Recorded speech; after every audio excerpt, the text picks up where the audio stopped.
Au-delà des émotions. Nous avons sacralisé les émotions.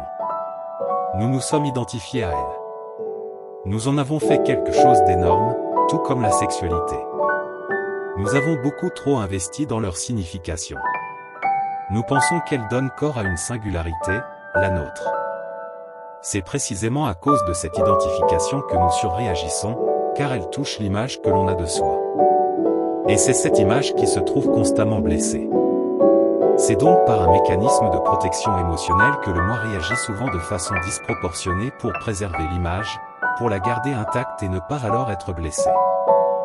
Vouloir contrôler ses émotions, c'est engendrer de la résistance, de la tension et de la contradiction, à savoir, vouloir être ce que l'on n'est pas.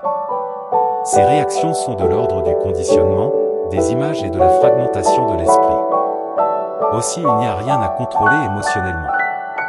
Il faut bien comprendre cela. Il n'y a rien à réguler. C'est en comprenant comment la pensée, qui est une réaction de la mémoire, tente de s'identifier aux images qu'elle a créées d'elle-même que l'on va se détacher naturellement de leur conditionnement. Ces représentations donnent naissance au moi et à l'ego. Ce sont ces images qui sont blessées et qui surréagissent aux événements et aux stimuli extérieurs. Ces derniers sont d'ordre du « j'aime » ou « j'aime pas » uniquement.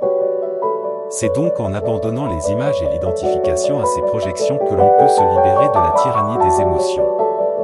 À toutes celles et ceux qui souffrent émotionnellement, ce livre est pour vous. Il y a toutes les clés pour se libérer de la tyrannie des émotions.